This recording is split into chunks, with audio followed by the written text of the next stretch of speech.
Welcome to the Nourishment Mindset Podcast, your guide to good food, good health, and a good life. And now, here's your host, Nutrition Network advisor and author of the Nourishment Mindset, Dixie Huey. Happy Transformation Tuesday, y'all. Welcome to or back to the Nourishment Mindset Podcast, where we are on a metabolic mission to help you achieve vitality through real whole foods, straight talk, and the pleasures of the table. So today I have a special guest. He's not going to be with us for very long, but I realize that even though Travis is in the image that I have out there for the podcast, y'all have probably never really met Travis the Noof. This is my 120-pound big boy, and he's fabulous. If you're watching this on YouTube, you'll see him. So I encourage you to go over there just to see Travis. You can't see him if it's on Apple Podcast or Substack. But anywho, I just thought I should introduce him. He makes me happy. We all need something in our lives that just makes us blissfully happy. My mother says that for me, Newfoundlands, when I'm around them, just takes me back to a childlike state. And it is absolutely true. He brings me lots of joy. And it is kind of funny because I'm a neat freak and he slobbers and sheds everywhere. So it doesn't have to make sense. Well, now that Travis the Noof has made his cameo special appearance, we are going to get to work. We got a lot of fun stuff to talk about today, including a book that I just finished that is incredible, a fun product. I thought, I'm always researching like swaps for healthier products for skin and home, and I don't have like affiliate advertising. That's not interesting to me, but I can still mention stuff that I like in an attempt to just declutter the home and use products that don't have metabolic disrupting effects. And we'll get into that later in the show. So today's show is all about nutrient density. Nutrient density is so important. Many of us have been told to count calories, to count grams of this, steps of that, yada, yada, yada. To me, nothing is more important than the nutrient density of your foods. So let's talk about that. From a very young age, I learned to count calories. I was a ballerina and I was always trying to lose weight, and I didn't have the right body type for that. And I learned that, if you want to lose weight, you cut your calories, you lose weight. I went on my first diet at age 10. I got pudgy before my growth spurt there, before I got, frankly, skinny, and then with an eating disorder, too skinny. And through that first diet, the scale went down. I was feeling really good. I'll admit it, I kind of got a little high. Maybe I was like addicted to kind of the feeling of, not eating so much. I'm not sure, but something there clicked in my brain. And I know that that's a part of the causal reason for the eating disorder I later went on to have. And I detail that in my book, The Nourishment Mindset, as well as how I got through that and came out on the other side much better. This, when I was 10, it was the 80s. We had leg warmers for aerobics and thin was in, right? I would say now, thank goodness, healthy is in, strong is in. And when we focus on restricting ourselves to lose weight, while this may work in terms of what's measured on the scale, we have no measurement of, say, being lacking in certain vitamins and minerals. A big one is the loss of muscle mass. So you can lose weight really quickly. You just stop eating, but you're going to lose a lot of lean tissue. And then that means that when you start eating again, your metabolism is going to be even lower because muscle creates a higher metabolism. You also disrupt your hormones when you undernourish yourself. For me, it was, now looking back, it's totally obvious. I didn't get my period until I was 16 and a half. And I had a very decreased metabolic rate because the body is just trying to survive and cutting out things that aren't absolutely necessary. And so if you're someone who is looking to improve your health, maybe drop some excess body fat, I urge you to think about nutrient density instead of nutrient restriction. And if you are fortunate and you're not looking to drop pounds or extra body fat, then nutrient density is still important, because this is going to ensure that our hormones are operating well. It's going to ensure that we're feeding that hard-earned muscle, that we are not depleted in any vitamins, minerals, etc. So, nutrient density. This is a new lens. You know, I had my computer lenses on here. I have a new pair of lenses. The problem with these things, because it's so sunny out, is there's a glare. So I'm taking them off because I'm finding that glare distracting to look at. So that's our new lens. And think about it.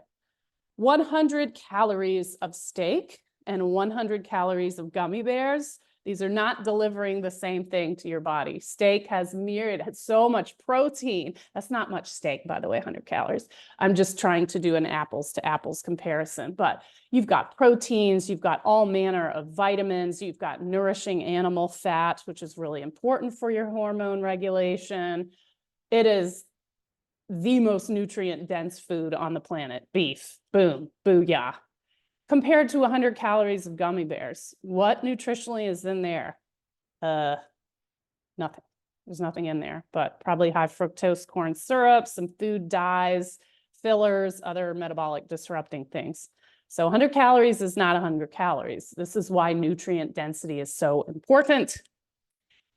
So we really need to think about, ideally, having this cornucopia of nutrients coming into our system every day, week. That's what's going to keep us vital, functioning well, feeding the hormones, etc.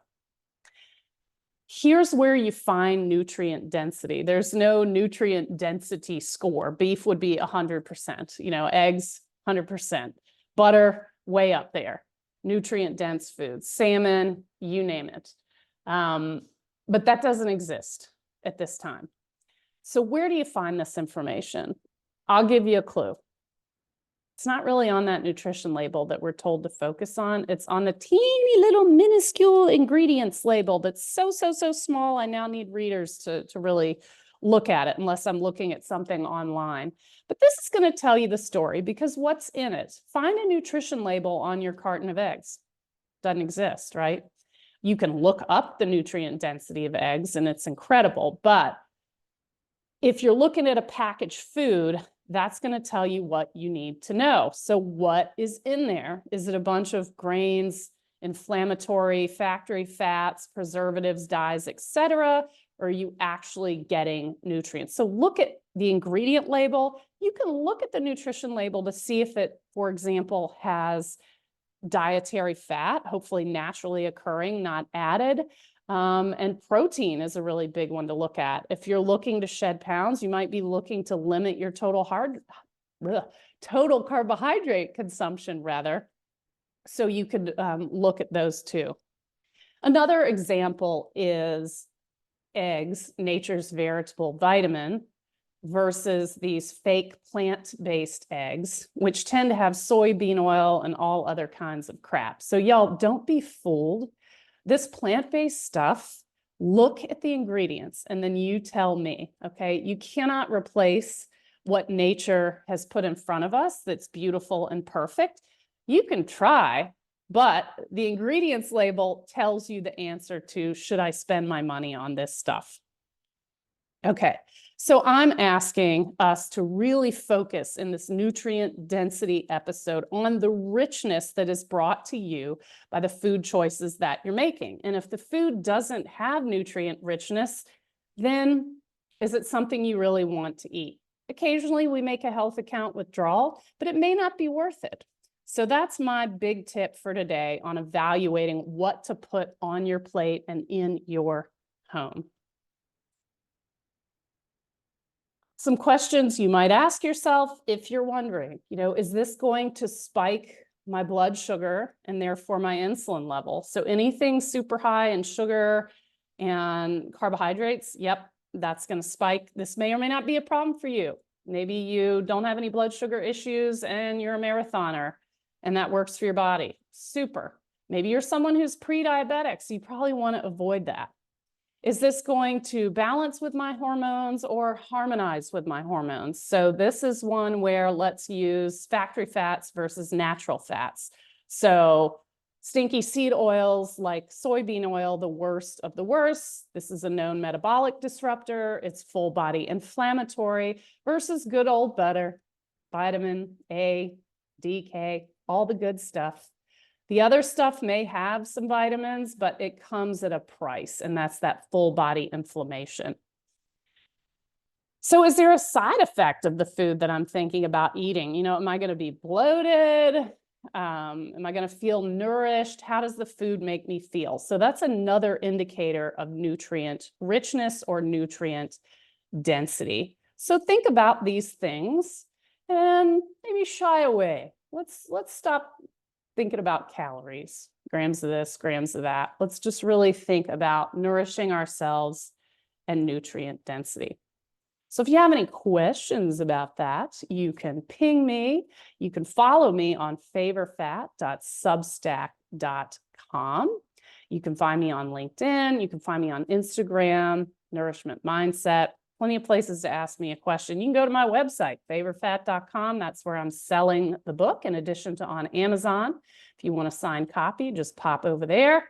You'll see it on the site. You also have a link to my email on the site if you want to do it that way. I love getting emails from listeners and viewers. In fact, I got a great one with a great idea for a future episode about sharing. This person volunteered to do this, a health coaching call. So what is a health coaching call? Y'all are going to find out this summer. So stay tuned.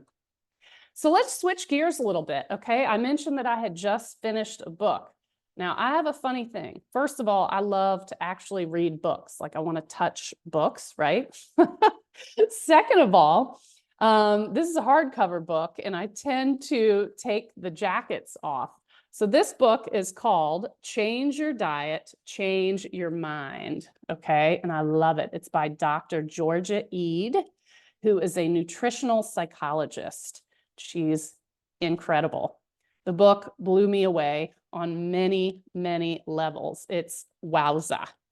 All right, so I'm just going to share just a teeny little snippet, but essentially, before I go there, she's talking about how getting ketones, being in nutritional ketosis, which happens when you lower your carbohydrate consumption down to very low. This is how you can reverse type 2 diabetes with medical supervision. I must add, you don't want to do that on your own if you are taking diabetic medications and other metabolic diseases such as obesity by getting into nutritional ketosis. That's one of my areas of expertise. But Dr. Ede is involved in groundbreaking research about using ketogenic dietary approaches to calm the brain. And that is one of the side effects of being in nutritional ketosis. Clients talk to me all the time about sleeping better, but also just more mental clarity. And this is because the brain loves ketones. So when you drop your carbohydrates, I generally recommend to under 30. Some people can get by with under 50. Your body will start producing ketones, which are circulating free fatty acids. This is an indication that A, you are in nutritional ketosis, which is generally defined as above 0.5, the optimal zone somewhere 0.5 to 3.0.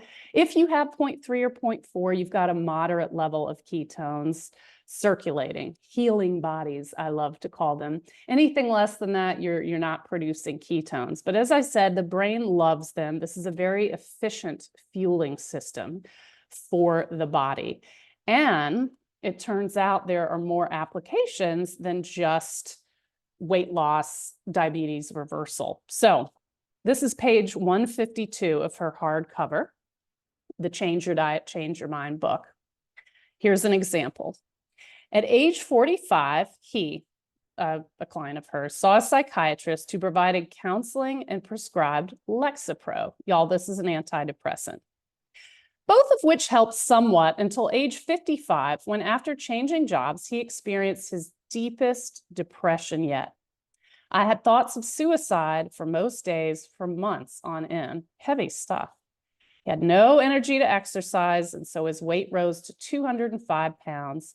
He was referred to a psychiatrist and recalls asking him, I have a son in college, a good marriage, and my wife and I make good money. Why do I want to die? After several years of changing antidepressants, he arrived at Effexor, which thankfully eased his depression, but also caused side effects. And y'all, that's a big issue with a lot of the mental health medications is side effects, of course, any medication. You have to weigh the pros and cons. So on the advice of a popular book, he adopted a vegan diet and started running again. He lost weight, his mood improved somewhat, but the diet caused significant gastrointestinal distress, and it didn't resolve his depression, so he discontinued after 6 months. At age 56, he started a low-carbohydrate diet. He felt so much better and was able to taper off psychiatric medication. His triglycerides dropped from 170 to 65. That's beautiful. His hemoglobin A1C, which means a 3-month average of blood sugars, essentially, became normal at 5.4%. And at 6'2", his weight was a healthy 170. He's been following a low-carbohydrate diet for more than 6 years and remains symptom-free. I have become a better version of me than I have been for my entire life. It's ridiculous how good I feel. It's a miracle, really. I wouldn't believe it if it hadn't happened to me. I absolutely have a new life. I realize diet cannot fix every mental problem, but 100% it fixed mine. So this is, of course, an N of one, a study of one. It's just one little story that she mentions in the book, but it's a powerful one. It is certainly, if you're someone who, especially if you don't have, if you're not on diabetes medications and you're suffering from mental health issues, why not give it a try to see if it helps you, lowering the carbohydrates? Because what is happening when we do that? Well, if you're on a higher carbohydrate diet, that means that your blood sugar is more of a roller coaster, up and down, up and down. Everyone is different. But when you lower the carbohydrates in your nutrition plan, your spikes get more boring. I always tell my clients, we want kind of boring blood glucose. You can have excitement elsewhere in your life, but that up and down, spike and fall, it doesn't feel good. So the brain really likes like an even Steven blood sugar. And so this is why it had, helped this gentleman and countless others to feel better, because you're taking away those spikes and falls. And it's, of course, an anti-inflammatory state. So great book. One of the most interesting things in the book is when Dr. Eid is talking about an experiment that she does in France, where they are able to really drastically reduce medications for some seriously mentally ill people suffering from schizophrenia and bipolar. Some of them go medication free. It's really incredible. And this is all focusing on a ketogenic diet. So if you or anyone that you know is suffering from any mental health conditions, give this book a read. See what you think. She has some very practical elements in the back as well. I found some recipes that I'm definitely going to be trying. She's got some sample meal plans ranging from, on the more extreme end, like a more carnivore or animal-based approach, to keto, to paleo. So you could try to see which approach works for you, because that's the thing. We're all different, it turns out, and different things work for different people. But as I tell my clients, in general, any amount of carbohydrate restriction, for the most part, is going to be a beneficial thing, particularly if you have blood sugar issues and or obesity. Some other things that Dr. Eid discusses, my favorite subject, or one of them, I should say, she does a deep dive into cholesterol. I love talking about cholesterol. I've done articles on cholesterol. I've done episodes on cholesterol. If you go to favorfat.substack.com, in the search bar, you can hit cholesterol and boom, those suckers will pop up. But again, one of my favorite topics. And she also talks about something that I have been talking about in this episode, and that is nutrient density, the importance of And she calls meat the superfood, and I agree with her completely. And that is just given its nutrient density. She argues that we need to eat meat for our brain to function optimally. So think on that. If you're considering lowering your meat consumption, what are the risks and rewards of that? All the people out there promoting reduced animal product consumption very rarely, if maybe never, discuss the actual risks of that. The other thing that she leaves us with is that, a lot of times when we make dietary changes, particularly if they're tough, we think about, oh, okay, what I can't have, I'm gonna have to give this up, yada, yada. But she says something I love. So even if you are giving up something, the high carbohydrate approach, on the flip side, what are you saying yes to? And I love that concept. So when you prioritize your health, let's make it more general. You're saying no to some things, but you are also saying yes to other things. So that's a great, and this can be applied in life to other things outside of just physical and mental health.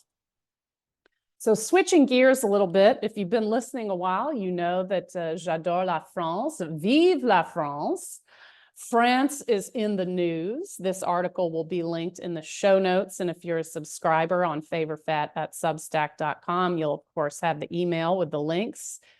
But my wonderful, glorious France has issued a ban on meat labels for plant-based products. Good for them. These are not the same things. So I'm not saying that France has banned plant-based, what they would call meat alternatives. But those marketing those products, I'll call them because they are products, highly processed, cannot call them ham or steak or any other meat word. They're going to have to figure out a word for whatever they want to call. I have an idea. I call it mutt, but that's just me being a jerk. But I'm very proud of La Belle France for laying the law down here. Violations of this new decree will result in fines ranging from 1,500 to 7,500 euros for the companies involved in trying to pretend like their mutt is meat. Now, why is this important? Okay. One could certainly argue, that the government has no space in this. And as someone who tends to be more libertarian leaning, I can entertain that argument. But the fact is that in our country, the government's giving out these guidelines for how to eat, and whether we like it or not, they are all wrapped up in nutrition and food. And to me, the bottom line is that, what we're talking about, the theme of the show is nutrient density. So steak and ham have animal product nutrients. These faux or mutt meats do not. Now, you might argue, well, there's this much protein in here and this much blah, blah, blah. Fine. They've added synthetic vitamins, minerals. That's great. There's always inflammatory fat in there. So you had me at inflammatory fat. I can't get past that. I won't get past that. So what we're really talking about is being honest with consumers, because it is not a fair trade to say, oh, well, I'm just giving up beef and I'm going to go with plant beef, and therefore it's equal in terms of what it will do for my body. Not true. If you look through that lens of nutrient density, it is a totally different thing. So again, this is all back to the ingredients. Look at the label. Compare a Beyond Meat label to a beef label. See what the ingredients are in the beef. I got a hint for you. Beef. That's the ingredients. Maybe salt, depending on what you're looking at. Look at the Beyond label ingredients. Enough said. That's the end of that story. Don't be fooled. Don't be fooled. There's a lot of stuff going on in our food supply in America. We've traveled home from France. We're back in the US. I will tell you that it is all about profit and control. There are certain players buying up massive amounts of farmland. They include the likes of Mr. Gates. And the Chinese government, when you can control a food supply, you can control a people. So this is not me being a conspiracy theorist. This is me just being who I always am, the real me. If you don't like what I have to say, that's fine. We don't have to agree on everything.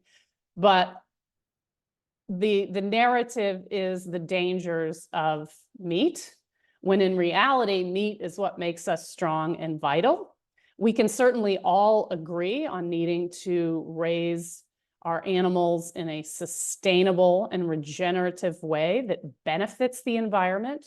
Cows actually have a natural carbon cycle of 10 years that benefits the environment. For more information on this, the expert is Diana Rogers. Check out Sacred Cow, the movie, Sacred Cow, the book. It's incredible. She explains the nuance. And I like to compare the whole argument over, you know, are cow farts bad? By the way, it's burps, not farts, if you want to get real. This whole argument over animals versus the environment is totally misguided. It's sort of like the argument to me over dietary fat. Fat's bad, it's going to clog your arteries and kill you. Well, now that we know that it's more nuanced than that, right? So is all dietary fat bad? Hell no. It's the type, it's the nuance. So nature fat, fats found in nature that you and I could make, such as butter, ghee, olive oil, coconut oil, all these good, healthy, nourishing fats are wonderful for the body and the brain. It's the inflammatory factory fats that are bad for the body and the brain.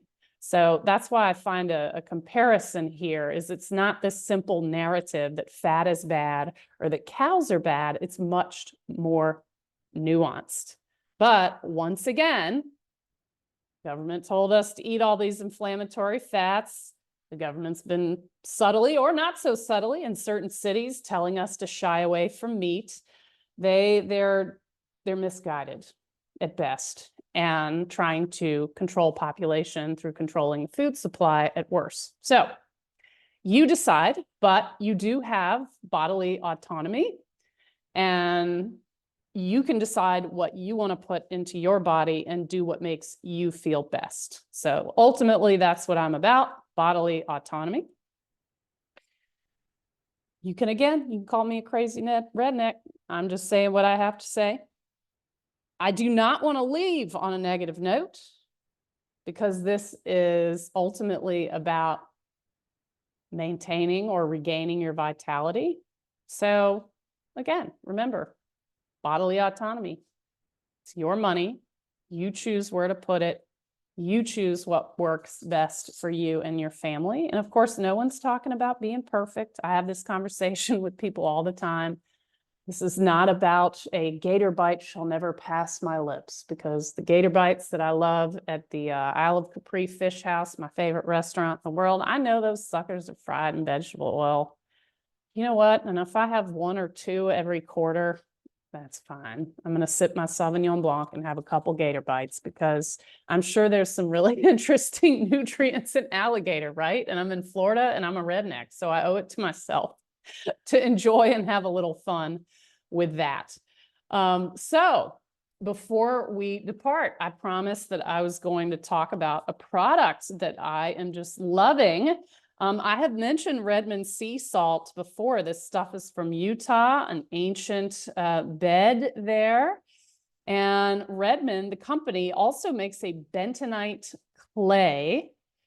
I think of, this is funny to me, okay, because I learned the word bentonite clay in the wine industry, because when you're making wine, often you're going to use something to help filter the wine before you bottle it. So in a lot of cases, this might be one egg white for an entire barrel of wine is going to draw out impurities and help you filter it naturally. Well, some wineries might want to be vegan or have another reason for not wanting to use egg whites, so they will use bentonite clay from time to time.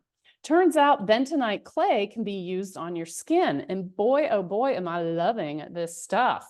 So Redmond's bentonite clay, it just comes in like a jar. It's a very fine powder. All you do is mix a little bit in water.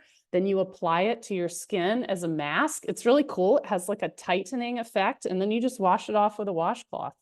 Booyah, more hippie natural stuff. So you can try it on your skin, see what you think, let me know or not. If you're a subscriber, you're also going to see this episode's recipe. So if you haven't yet subscribed, go to favorfat.substack.com. In closing, if you haven't bought the book, The Nourishment Mindset, what are you waiting for? Talks about all of this stuff and so much more, plus gives you some juicy details about me and my background. As I said to a member or a client rather this week, you can't tell me anything about your eating disorder that's going to shock me, woman. I've heard and done it all. So many thanks for your listenership, your viewership. If you have show ideas, communicate them to me. Like, I love this show idea of a live coaching episode. That's a great one. So keep those things coming.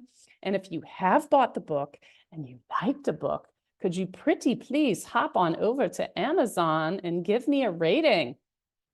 I'd love a 5-star rating, but if I don't deserve 5 stars, then that's okay. I'll have to take what I deserve. So I appreciate you, and I look forward to your questions, comments, etc. Be nourished, y'all. Sante.